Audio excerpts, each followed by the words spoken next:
눈이 좀 아프고 이러다가 내가 앞을 눈이 완전히 못 보게 된다 그러면 얼마나 답답할까. 뭐 여러분들도 아마 그런 생각을 해보신 적이 다 있을 거예요.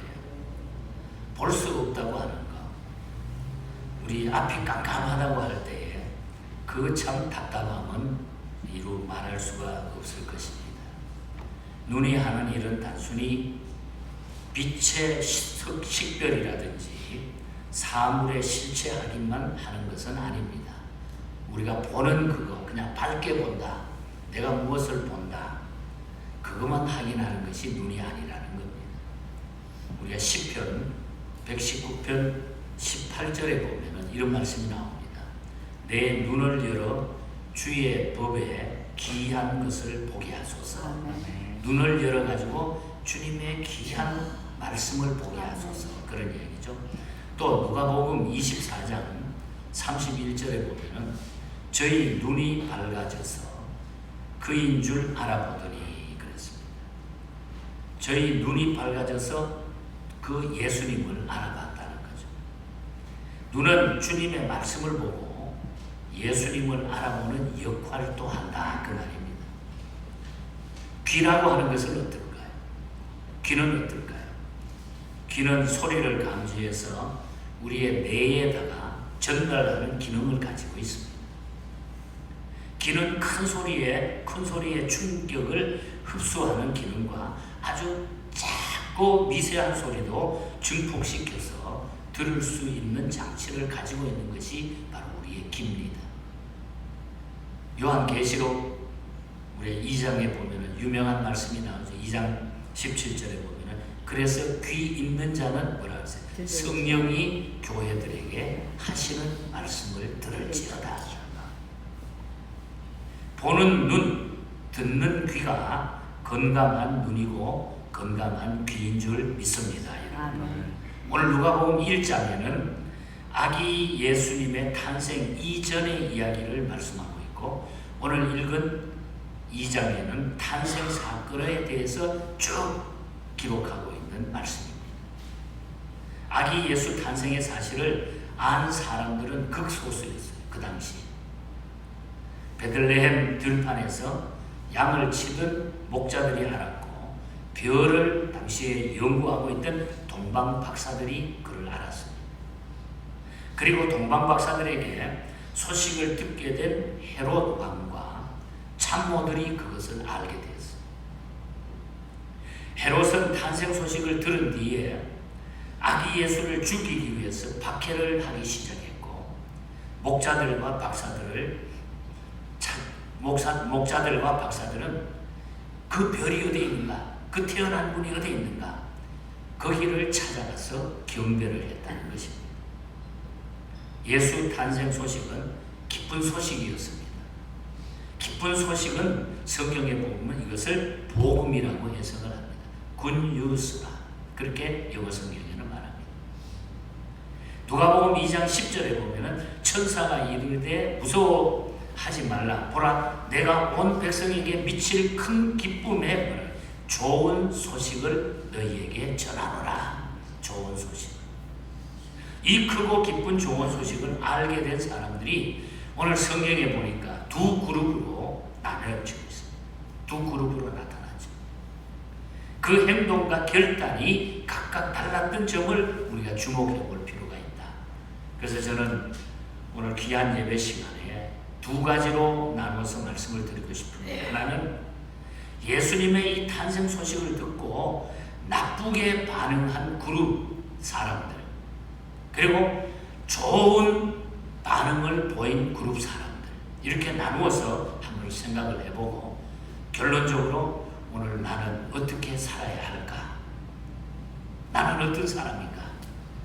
이것을 한번 우리의 마음에 다짐하고 이 성탄의 그 중요함과 그 기쁨, 그 감격을 여러분들이 누리시기를 축복합니다. 자, 먼저 우리가 생각할 것은 나쁜 반응을 나타내는 그룹에 대한 이야기입니다. 그들은 오늘 성경이 헤롯과 그의 참모들입니다. 헤롯과 그의 참모들.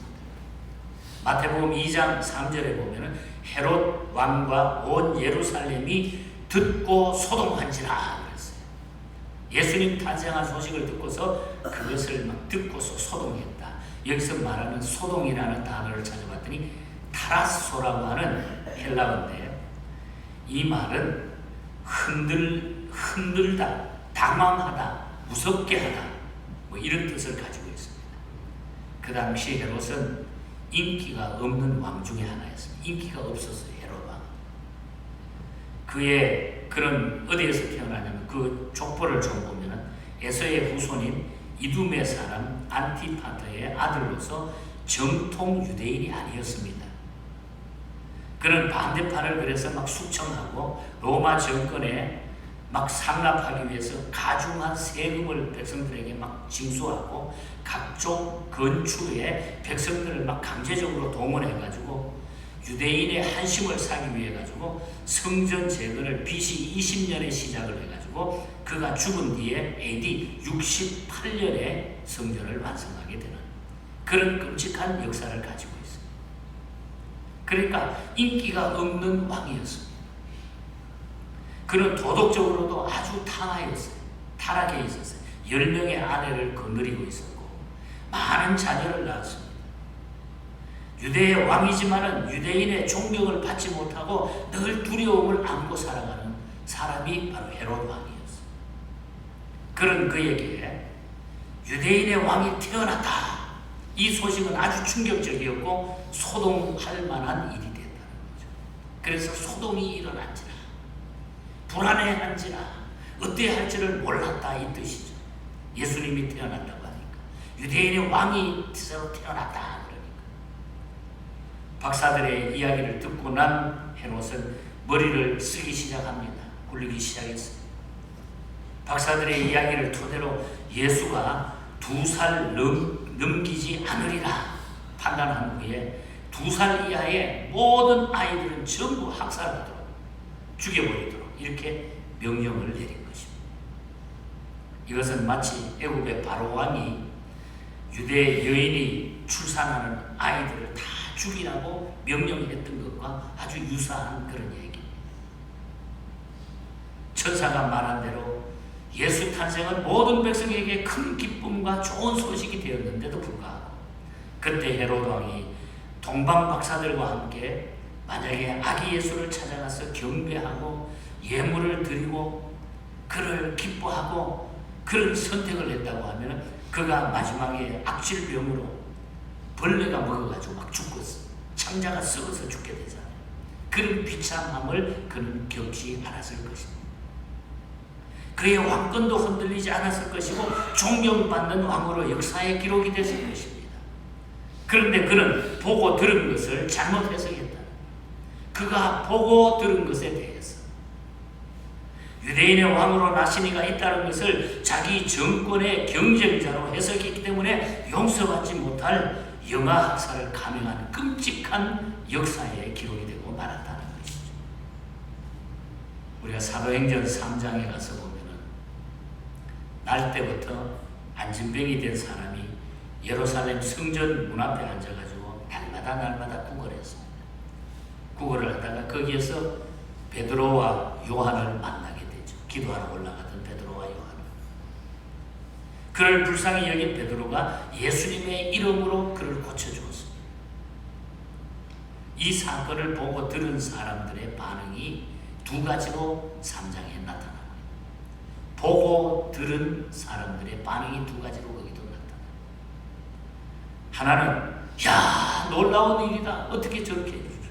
어떻게 안진뱅이가 평생 안진뱅이로 살던 사람이 어떻게 일어날 수 있느냐? 야 놀라운 일이다. 어떻게 이런 능력을 행할 수 있느냐?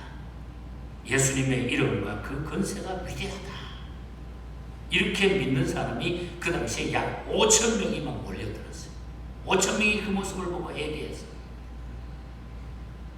그리고 다른 하나는 누구의 이름?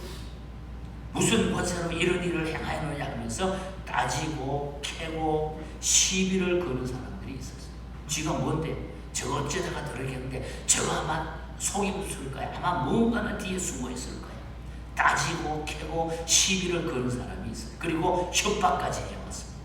3장에 보면은 예수 이름으로 이런 일을 했노라고 말하지도 말고 가르치지도 말라. 너는 이상한 놈이다 말이야. 이렇게 이야기하는 거죠. 이에 대해서 베드로와 요한은 그런 이야기를 합니다. 우리는 보고 들은 것을 말하지 아니할 수가 없노라. 내가 예수님에 대해서 믿고 들은 바, 내가 눈으로 보고 내가 귀로 들은 이 진리를 우리는 말하지 않을 수가 없다. 그 이름을 전했을 때 하나님의 역사가 나타났다는 거죠. 그렇게 대답을 합니다. 당시 유대 지도자들은 듣고 보는 것 때문에, 보고 들은 것 때문에 베드로와 요한을 협박했고, 헤로드 왕은 보고 들은 것 때문에 아기 예수를 죽이려고 했다는 거예요. 잘못 보고 잘못 들었다는 거죠. 오늘 우리는 어떻습니까? 이 얘기를 들으면서 바로 듣고 바로 보고 있습니까? 모든 삶으로 바로 깨닫고 바로 실천하고 살아가십니까? 왜곡이라고 하는 단어가 있죠. 왜곡합니다. 왜곡. 한문에 보면은 이 왜곡이라고 하는 뜻, 사실과 달리 그릇되게 해석한다고 하는 뜻이죠. 우리가 한문 보면은 아주 글자가 재밌게 돼요. 안 된다고 하는 불이라고 하는 부자가 위에 있고 밑에 발을 정자가 붙어 있어요. 그게 왜곡이에요. 외자예요. 외자. 부자 밑에 발을 정자를 씁니다. 두 글자가 합성해서 만들어진 것입니다. 외자가. 다시 말하면 아니다의 뜻 부자와 바르다고 하는 뜻 발을 정자가 합쳐져 가지고 왜곡이라는 단어가 되는데, 이 말은 무슨 얘기? 바른 것이 아니다. 바른 것이 아니다. 이런 뜻입니다. 바른 것이 아니다. 왜곡은 바른 것이 아니라는 거죠. 예수도 왜곡하고, 성경도 왜곡하고, 진실도 왜곡하고, 사건도 왜곡하고, 역사도 왜곡하다가 보면은 남는 것은 파괴, 비극, 오해, 자멸밖에 없어요. 다 왜곡하다. 남는 게 없다는 거예요. 그래서 바로 보고, 바로 믿고, 바로 듣고, 바로 살아야 될 줄 믿습니다. 여러분. 우리 한번 따라합시다. 바로 보고, 바로 믿고, 바로 듣고, 바로 살자. 그래서 우리가 첫 번째 교훈은 이 헤로드 왕 그 참모들을 통해서 부정하는 잘못된 것을 우리가 역사를 바라보면서 우리는 그렇게 하지 말고 정말 바로 보고, 바로 믿고, 바로 듣고, 바로 살자. 이것이 우리가 주님의 성탄을 통해서 내가 고백하고 다짐하면 얼마나 좋겠어. 그 다음에는 좋은 반응을 나타내는 그룹. 여러 사람들이 나오지만 몇 사람들을 간단하게 소개하겠습니다. 먼저 마리아라고 하는 여성이 나오죠. 천사의 방문과 처녀로서 임산부가 된 마리아는 입을 열어 하나님의 구원과 섭리를 노래했어요. 지금 결혼도 하지 않는 처녀가 아기를 임신하게 됐다고 하는 천사가 이야기를 해줘요. 이거는 불가능한 일이잖아요. 인간적으로는. 누가복음 1장 46절에서 55절 사이를 보면 하나님 내 구주를 기뻐합니다. 나에게 큰 일을 행하셨습니다. 비천한 저를 높여주셨습니다. 하나님은 아브라함과 그 자손에게 영원하십니다.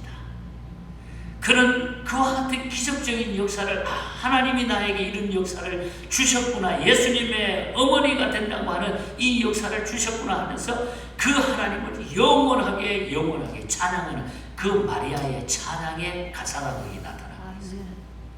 제가 교회 음악을 공부하다가 이 마리아의 찬양을 연구할 때 글을 쓸 때 얼마나 거기서 은혜를 받았는데, 이것이 믿음이다. 이것이 믿음이다.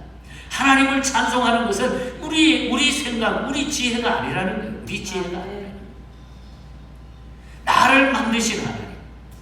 그래서 우리는 그 하나님은 못할 것이 없는 하나님. 이것을 우리가 찬송하는 것이 우리 성도의 삶이라는 거죠. 마리아는 그것을 확실하게 믿었어요. 자기가 너무 잘할 거다. 누구보다도 자기가 잘할 거다. 전폭적으로 하나님이 자기에게 하신 일을 수용하고 찬양했다고. 어쩌면은 그는 이 일 때문에 혼전 임신이라고 하는 이유로 돌에 맞아 죽을 뻔도 했습니다. 그러나 하나님이 하신 일을 인하여 찬송을 불렀다. 아멘. 찬송을 불렀다. 이 찬송은 보통 찬송이 아니에요.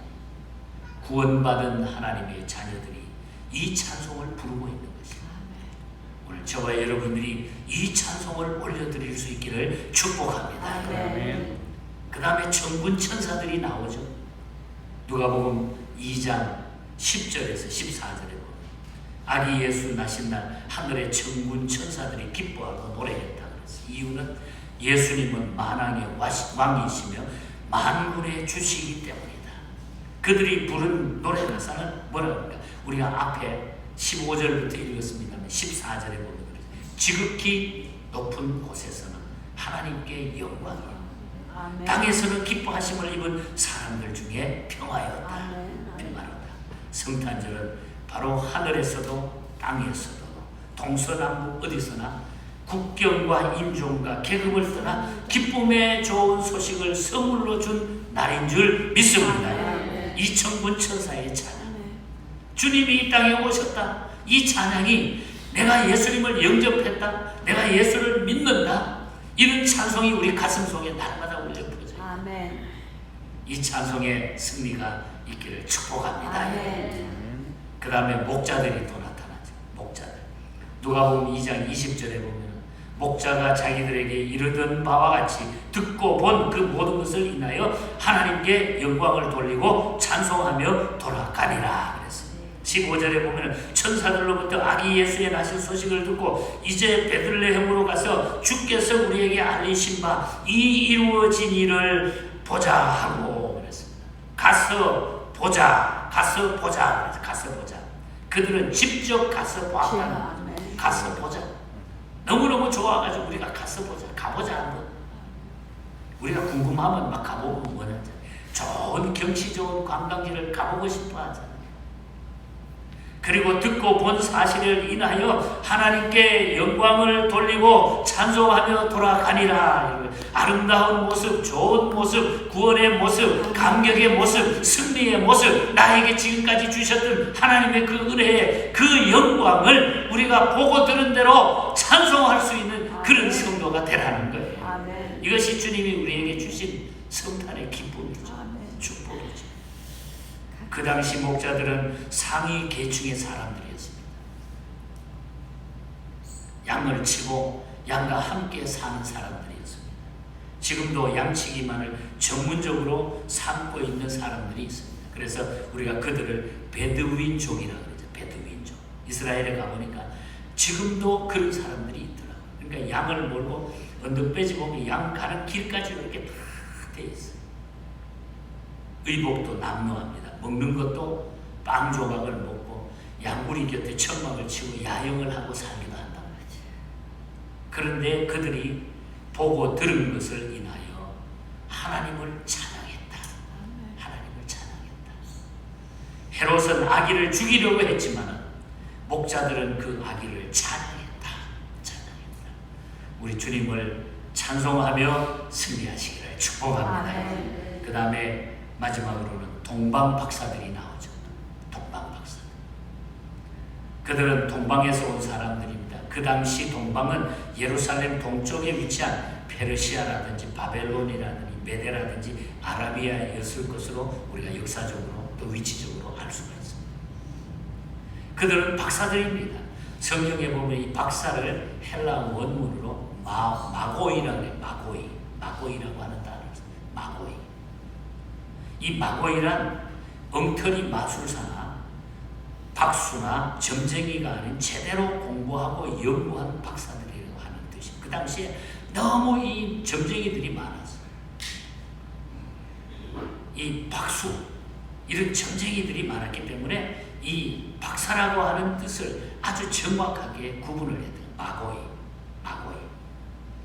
그들이 떠난 곳은 동방입니다. 안내 지도가 있었던 것도 아니고 안내자가 있었던 것도 아닙니다. 이제 별만 오직 바라보고 별을 바라보고 예루살렘까지 간 것입니다.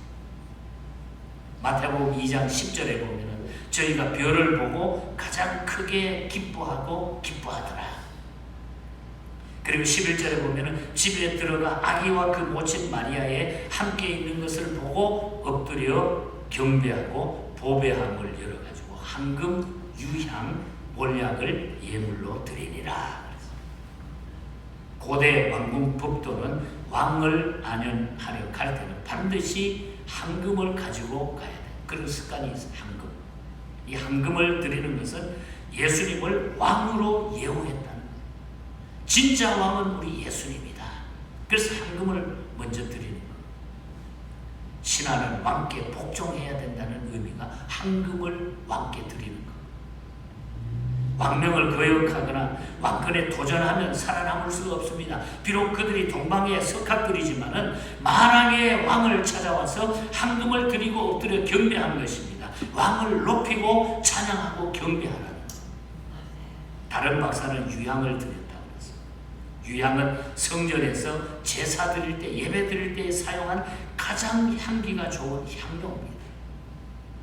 그것은 제사장이신 예수님에게 향기로운 제사를 드리기 위한 유향, 그것을 의미하고 있습니다. 다른 박사는 몰약을 드렸다고 그랬습니다. 최고의 방부제의 역할을 하는 것이 몰약입니다. 인간의 죄에 대해서 죽으신 예수님을 위해서 썩지 않는 몰약을 선물로 드리고 있습니다. 황금, 유향, 몰약. 마리아, 천군 천사들, 목자들, 동방 박사들 다 주님의 탄생을 인하여 너무너무 기뻐하고 그 주님을 찬송하며 자기를 헌신하면서 예물까지 준비해서 그 하나님께, 만왕의 왕 되신 예수님께 그것을 엎드려 경배하고 드렸다고 합니다. 이것이 우리가 성탄을 맞는 기본적인 자세가 되어야 된다. 주님을 찬송하고 그 주님께 나의 가장 귀한 것을 아낌없이 내려놓을 수 있는 것. 그래서 그 주님은 이 땅에 오셔서 우리를 위해서 다 주시고 생명까지 주시고 가십니다. 그래서 우리는 성탄절이 그냥 한갓 연말을 장식하는 휴일로 생각하면 안 돼요.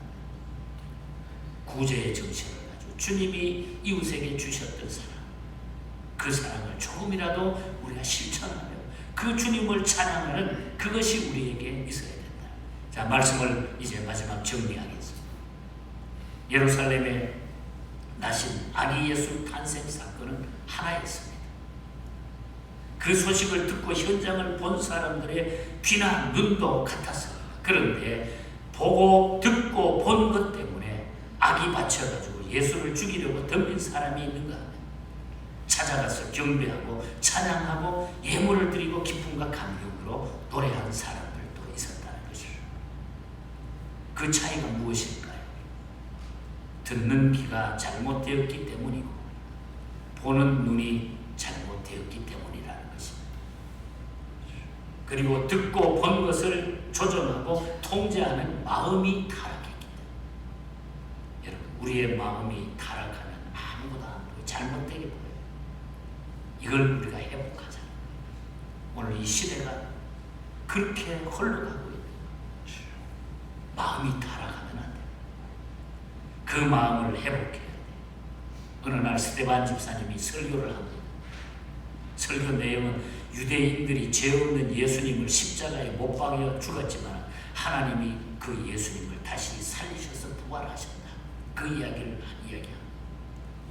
그런데 사도행전 7장 54절에 보면 저희가 이 말을 듣고 마음에 찔러 저를 향해서 이를 갈았다. 그리고 57절에 보면 큰 소리를 지르며 길을 막고, 또 58절에 보면 성에서 내치고 돌로 쳤다 그랬어요. 마음이 악하고 부패하고 타락하면 이런 반응이 나와요. 바른 얘기를 들어도 돌로 치려고 합니다. 바른 진리의 메시지가 전해져도 길을 막고 있습니다. 아무리 좋은 것이 보여도 잘못 보고 잘못 판단하고 살아갑니다. 우리도 보고 듣는 사람들입니다. 구원을 보았고 우리는 기적도 보았고 복음을 들었습니다. 길을 열고 눈을 뜨고 기쁘고 복된 예수를 바라볼 수 있기를 축복합니다. 성탄하신 예수님을 우리 마음 깊이 영접하시고 이 주님과 더불어 사시기를 바랍니다. 그리고 입을 열어 찬양하고 무릎 꿇고 그분에게 항상 경배하는 그 마음으로 살아가시기를 바랍니다. 그 왕을 찬양하시기 바랍니다. 왕이신 나의 하나님, 내가 주를 높이고 영원히 주의 이름을 내가 찬송합니다. 성탄은 마음 깊이 새기면서 기쁨으로 찬양할 수 있기를 바랍니다. 1년의 연말을 장식하는 공휴일 개념을 벗어나야 됩니다. 내가 내 시간을 갖는다고 하는, 내가 피곤했지, 그래 한 해를 이제 보내면서 피곤하지만 내가 내 시간을 위해서 돌리는 것이 성탄의 개념이 아니에요. 이런 개념을 우리가 다 벗어던지고 정말 우리의 마음속에 주시는 그 하나님의 기쁨과 구원의 감격, 이것으로 살아가면 우리 최고 1등 하나님의 백성이 될 줄 믿습니다. 주님 앞에 섰을 때 우리 주님 얼마나 기뻐하시겠어요. 이제 곧 다 또 그곳에 가 우리 다 만날 때, 그때까지 부끄럽지 않는 믿음의 승리자로 서서서 우리 주신 교회 잘 섬기고 여러분의 가정 잘 이끌고 여러분의 자녀들 잘 살피셔서 우리 하나님 앞에 큰 영광 올리시기를 주님 이름으로 간절히 축복합니다. 아멘. 하나님 아버지 감사합니다. 감사합니다. 주님께서 이 땅에 오셔서 우리의 모든 허물, 모든 죄악, 힘들고 어려운 문제를 해결해 주셨는데 이제 이 주님을 다시 한번 저희들이 기뻐하며 감격하며 찬양하며 섬기는 그런 일을 다시 회복해 하여 주시옵소서. 이 성탄이 우리에게 이런 큰 기쁨과 감격을 가져오는 성탄이 되게 하여 주시옵소서. 감사하고 거룩하신 예수님 이름으로 기도하옵나이다. 아멘. 우리 이 시간 하나님 앞에 예물 드리면서 우리 장로님 네 분 나오셔서